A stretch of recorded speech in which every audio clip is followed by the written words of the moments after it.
హెమీఫేషియల్ spasms గురించి తెలుసుకుంటాము.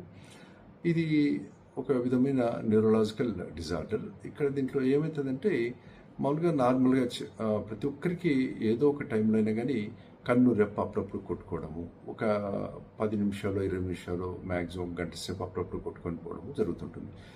లేదా ఒక చెంపలో ఒక చిన్న కండరాలు కొట్టుకోవడము పోవడం జరుగుతుంది. లేకపోతే చిన్న పెదము లేకపోతే పై పెదము చిన్న కొట్టుకొని ఒక మ్యాక్సిమం 1 డే ఉంటుంది, దాన్ని పట్టుకు అదే తగ్గిపోతుంటుంది. సో దీని గురించి ఏం ఇబ్బంది లేదు. కానీ కొందరికి ఒక పక్కన ఇదర్ లెఫ్ట్ కానీ రైట్ కానీ ఆ కండరాలు మొత్తం ఫేస్లో ఉండే కండరాలన్నీ ఇట్లా కొట్టుకుంటుంటాయి, ఇట్లా కంటిన్యూస్గా కొట్టుకుంటుంటాయి. అట్లా కొట్టుకునే దాన్ని హెమీఫేషియల్ స్పాజమ్స్ అంటారు.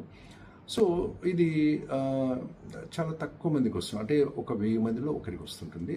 ఇది ఎందుకు వస్తుందంటే ఈ ఫేషియల్ నర్వ్ అని బ్రెయిన్లో నుంచి ఇక్కడి నుంచి ఫేస్కు మొత్తం సప్లై చేసేది ఒక నర్వ్ ఉంటుంది, దాన్ని ఫేషియల్ నర్వ్ అంటారు. ఈ ఫేషియల్ నర్వ్ అనేది ఒక పక్క ఉండే ఫేషియల్ కండరాలకు అన్నిటికీ అది సప్లై చేస్తుంటుంది. కాబట్టి అది కొద్దిగా ఇరిటేషన్కు గురయ్యేది, కొన్ని కారణాల వల్ల అది ఇరిటేషన్కు గురయ్యేదాని వల్ల కండరాలు గట్టిగా కొట్టుకొని పోవడం వల్ల ఆ విధంగా వస్తుంటాయి. కొందరికి ఏం రీజన్ లేకుండానే వస్తుంటుంది. సో ఈ విధంగా ఈ హెమీఫేషియల్ స్పాజమ్స్ వచ్చినప్పుడు ఏ విధంగా పెరాలిసిస్ అని అట్లా భయపడాల్సిన అవసరం లేదు. అది చాలా చిన్న జబ్బే యాక్చువల్లీ. కాకపోతే అప్పుడు అది వచ్చిన వెంటనే దగ్గరుండే న్యూరోఫిజిషియన్ కలిస్తే దానికి తగిన ఇన్వెస్టిగేషన్స్ చేసి ఆ ట్రీట్మెంట్ ఇస్తే పూర్తిగా తగ్గిపోతుంది.